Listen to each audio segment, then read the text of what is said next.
Hey everyone, welcome Giocast. Excited to be here. Thanks for everyone for tuning in. If you're not following me on Instagram, Elemental Geo, you can direct message me there.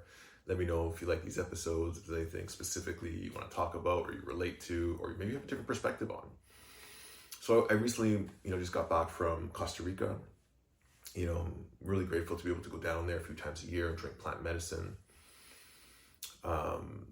In the most amazing setting, the most incredible music that blows my mind every single time. And it's changed my life in so many amazing ways, not just with the people I meet, but in my own personal journey. And this week I had a really profound experience, which I'll share in this episode. So before I went down, or before I went to Rhythmia, I went a few days earlier, went to Nassara, which was where I was living for a couple of years, and got to hang out with a good friend of mine who's also going through his own transformation. He's been drinking a lot of plant medicine, and going through a lot of changes. We always have the most interesting conversations. And the one that came up recently is, he's doing a self-experiment around, being in flow and allowing things to kind of just happen. And, got into this conversation about how sometimes these ideas that we kind of subscribe to, we can be tricking ourselves, and in this example, this flow state is avoiding him from being disciplined on certain things, for example, specifically is just stopping drinking completely. And it's not like it's a drinking problem, but, I think, some people might use drinking as a crutch or as an escape, just like anything else, like TV or sex or any other kind of things that we addict to, social media. And, inviting him to try it, just to go cold turkey, cutting out all the stimulants and anything like that. And he had some resistance because, he felt like, oh, that's not going with the flow. That's kind of forcing myself to do something. And where is that fine line between like discipline and surrender into the flow? And so as we're talking through this, we kind of found ourselves at this paradox where, if I'm so disciplined in flow, I'm actually avoiding myself from doing certain things that may be beneficial. And we can use that as almost like gaslighting ourselves, right? Or bypassing, maybe even, maybe a better word to say it.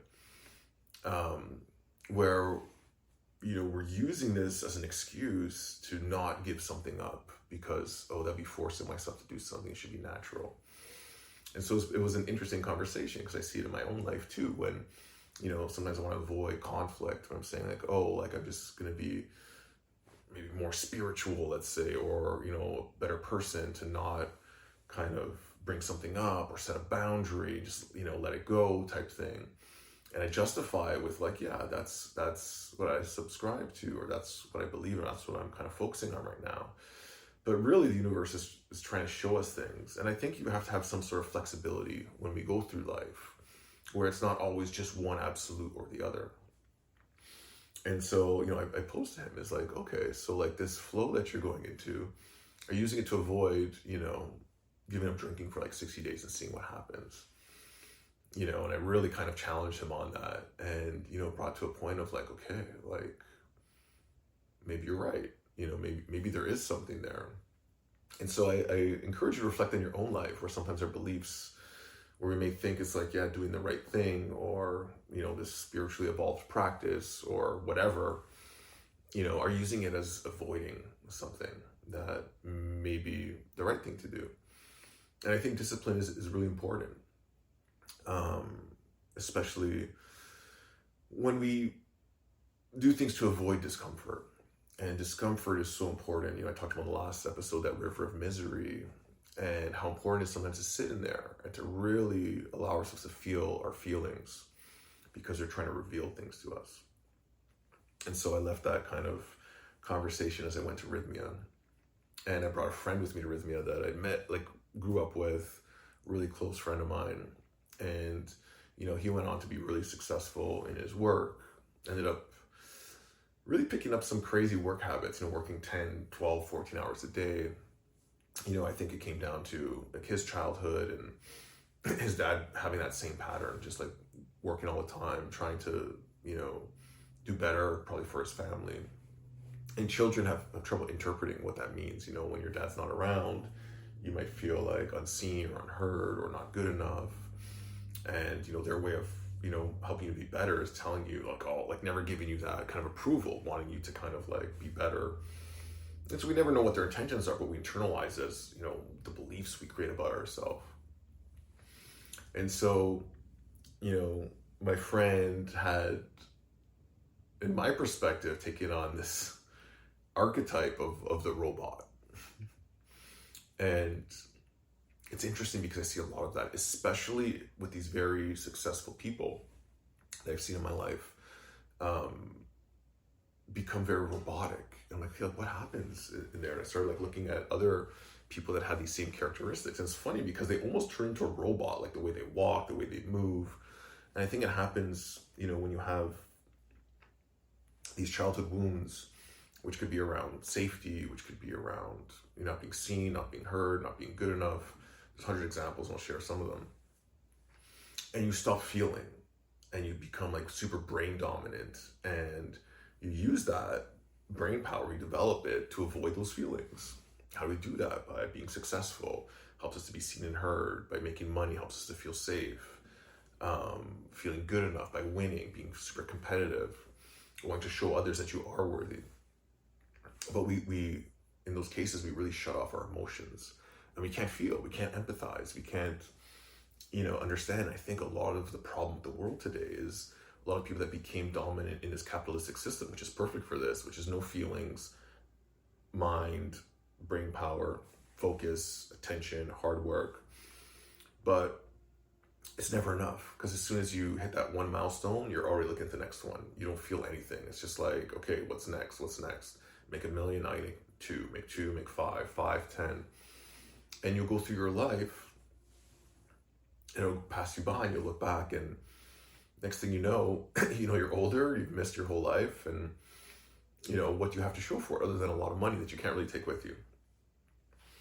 And my other friend who came down, Mike from Fresh House, I think was going down that same route, but he's gone through this crazy transformation, starting with breath work. I've been telling him for like 5 years, you gotta do breath work, because I could see it in him. Had this kind of like awakening in breath work, and then took him like maybe another few years to actually come to Rhythmia. When he came and drank plant medicine for the first time, it's like, man, I wish I would have done this years ago. But I always think people get there when they're ready. You can't force it. You can plant those seeds and let them know.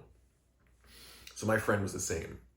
I've been telling him for years he was supposed to come in the fall, and he was taking some supplement that didn't jive with plant medicine, so he had to postpone it, and he finally shows up.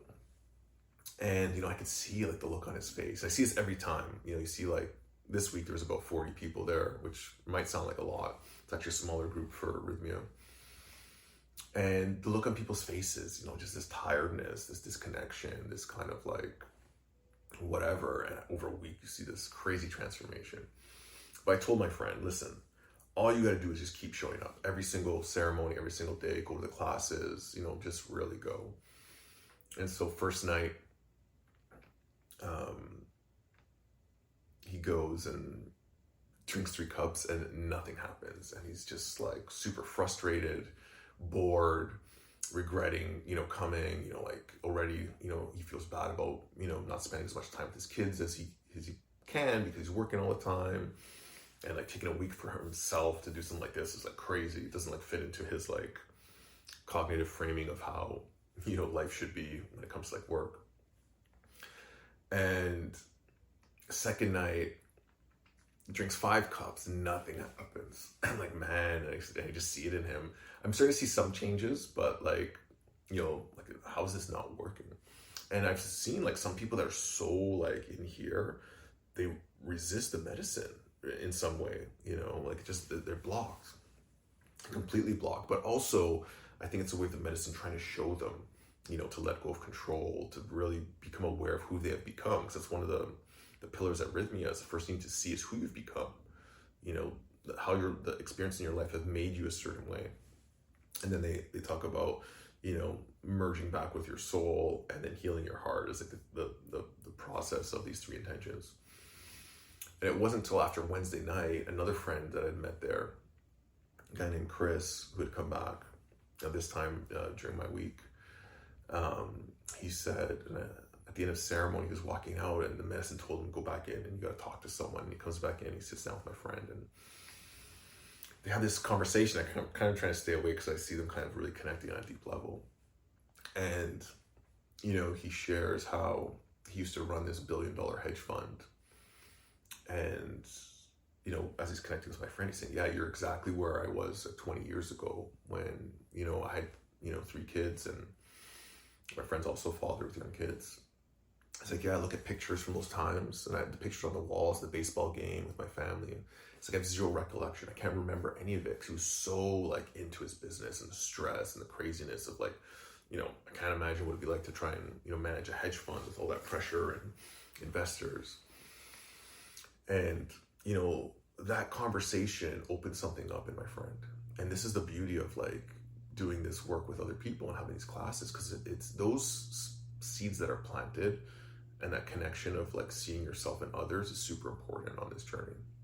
So something opened in the class. Someone shared how we brought through this breathwork experience. Actually, it was earlier that day, and in that process was bringing them through with breathwork and going back into their childhood, using breathing can help shut off the default mode network. When the brain goes into this rhythmic breathing, you start to change your brainwaves from beta to alpha and theta, and you can go deeper into the subconscious mind. And this one guy shared how, as a kid, he would play checkers with his dad, didn't know what's going on. His dad would always beat him badly. And, a child may not be able to interpret this properly or understand it. And his interpretation was, I'm not good enough. And he would cry, and he didn't understand. And his dad would laugh at him. And, how does a kid supposed to beat, an adult in checkers, especially if they're just learning how to play? But it's not so much the game, it's that internalization of the belief that you create within yourself in those situations. And then he was reflecting on himself in that, where he wasn't good enough with his dad, or, how he might be doing that to his own kids. And then the Thursday, again, some classes, some more sharing, and, all of these kind of insights start flooding in. And that's really how the plant medicine works. You might not get it in the experience, but it's opening an awareness. And then finally, in that last night, which is the Yahe ceremony, and a really good friend of mine was leading, and we went to have a chat with him before and explain what's going on. And that Wednesday night, my friend actually had 1 or 2 visions where he saw a few shapes. That was purging, and the medicine's cleaning, reorganizing your energy, just really kind of clearing out all this stuff. And that Thursday Yahe ceremony happened. He started seeing all the colors and the pintas, and had this vision of himself falling from the sky. And just falling, he was I was screaming, and I couldn't stop it, and I hit the ground and splattered, jumped up and ran off. I said, I don't know what it means. So okay, let's ask Mitra after the ceremony, the sharing circle. It was interesting because the interpretation was, the medicine was showing you what it feels like to lose control, and when we're trying to control everything in an environment because we're afraid something might happen, it creates this very regimented life that you're always in fear mode. You're always trying to control every outcome and protect because you're afraid of what's going to happen. But what the medicine was showing was how to lose control, and it's okay. And what happened? He fell, he splat to the floor. He didn't die, he didn't get up. It was then he got up and ran. I'm showing him that it's okay to lose control. And you've built up all this amazing brain power and problem solving and all this stuff your whole life that you got up and ran. Showing him that, let go, allow yourself to lose control. Don't worry about these things. And if something happens, you're going to have the ability to kind of figure out and keep running and keep going with it. And then you see this aha moment. And I saw from going from a robot, day 1, day 2, day 3, starting to make some noises and really just become more human and relaxed. And after that, my friend said he can't remember feeling that relaxed in 20, 30 years since he started in business. And I could see it in him, and I always feel the same way after a week of plant medicine and arrhythmia. And I saw this shift within, and it was so beautiful to witness. And that was my biggest gift this week, because I was kind of worried every day, oh man, is he gonna get it? because when you bring someone there, like I even told him as a close friend, like, there's a chance, I feel a bit nervous because after this, you may not like me very much depending on how your week goes. But there's a really good chance that, we're going to become a lot closer through this experience. And so I really believe like he got exactly what he needed, in that experience. It was amazing.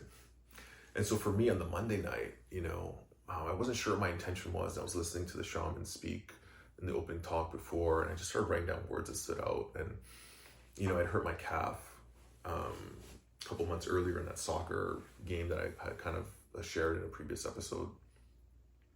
And so I'm just going in there, and the other two intentions I wrote down was consciousness expansion and patience. And so I'm going through, nothing's really happening. I take a few cups, nothing happens, another cup, and, feeling a bit nauseous. I think I purged, and, the medicine's like, okay, one more cup. I'm like, okay, fine. And I remembered my leg, so I start massaging it and feeling it, and I start pressing these like really like deep kind of pressure points in my calf.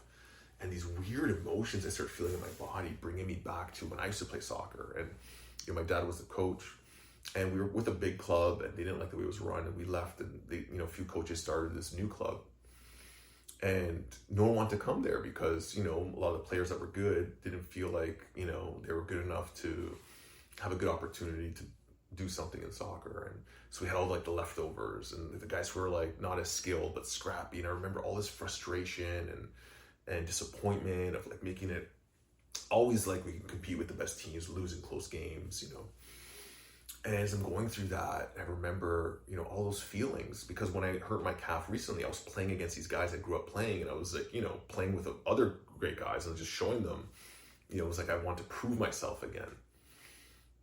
As I'm going through that and, just like releasing these emotions because, I was holding on to them, I guess, in my calf, I was reminded of my left knee injury, and I tore my ACL twice playing soccer. And all of a sudden, I remember that when I got my second ACL surgery, I actually had a transplant. So someone else donated parts of their body for other people, and I would start thinking about like what kind of person would do that. Usually a very spiritually evolved, conscious person to say like, hey, I'm going to donate my body to others. And the medicine was showing me when that came into my leg was the same time where my spiritual journey kind of started like picking up speed, I guess. And this other voice started coming in around the same time. I had that vision of becoming old and the meaninglessness of what I was doing. And it showed me how like this new consciousness was in the cells of my body. It took a while for it to spread from my knee to my heart and to the rest of my body. But I was kind of like aligning all of these changes happening. And I was just like so grateful. And so, at Rhythmia, they have the most amazing musicians, most amazing music. And there's one point in the night where I just wanted to get up and dance, and I was so grateful for my knee. I've been doing a lot of work to kind of strengthen my legs and doing all these kind of, knees over toes guy, if you have any knee problems, like how to strengthen your knee even after surgery. As I'm dancing there on the dance floor, all of a sudden I see this person, and it was the person that donated their ACL to me. And I see we're dancing together on the dance floor, and I drop to the floor and just start crying. And, the insight that was coming was like, yeah, this person was here this whole time, guiding me, mentoring me. I felt like I never really had a spiritual teacher or a mentor that I was close with. Kind of felt alone. People talk about their spirit guides and connecting with them. And like, I believe in that, but I never really had any connection to something that I could see or hear. And there he was. And I was just like, oh my God, like just like making sense of all those times where I kind of like felt this voice, this support. And I'm crying, tears of joy. And I call him Steve. I think that was his name. I have no idea. And he's like, yeah, I was waiting for this day for a long time for you to figure it out. And, patience was my intentions. He goes, I had to be really patient. And I started laughing. Like, he had this sense of humor, and he was just kind of laughing at me. And, I was thinking about, should I go find this guy or connect to his family or like figure out who he was? And he said, no, it's not really important. What's important is that that you're supported, and we're here. And I've been there even before the knee surgery. And it was crazy how like it was planned in advance that if I needed it, it would happen because I was stubborn. And, you know, even the second knee surgery, like it didn't happen in like soccer. It just kind of like went on me. So it was like, it was at this point where I was kind of maybe stuck. And that kind of came in to kind of like boost the process. And knowing that, you know, I am supported and there is someone there, and just looking back at all these real crazy synchronicities and showing like, yeah, you know, we've been there together. And so now, I don't know, if I start, you know, talking to this imaginary friend, people might think I'm crazy, but, you know, I definitely feel that presence, and I'm super grateful for it. And you hear other stories, people get like a heart transplant or lung transplant or something, and their lives start changing like crazy. It's like, yeah, that also happened to me. And it was beautiful. And it was funny because when I shared that story, you know, someone else was talking about how they had 2 knee surgeries and like just crazy things like that. So, you know, the moral of the story is, you know, patience is important. And in that moment, my consciousness expanded in the most amazing way. And I left, you know, in awe, coming back with like this clarity and this understanding and this gratitude for this process, this beautiful work that is done there. So if you're ever curious, you know, going back in November, if you want to come join me for a week there, it's not cheap, but it's worth every single penny. I promise you that. So if you're curious, reach out. Would love to see you there. And try to see in your life, you know, where you've become robotic. Have you stopped feeling and been more in your head? And how do you start that journey back from your mind to your heart? And that was just something that took me a while to get to, but I'm super grateful that I got there. So thank you for listening. That's this episode, you know, Giocast. I think it's 39. I might be wrong. I love you. Thanks for all the shares. Thanks for the reach outs. And we'll see you on the next one. Peace.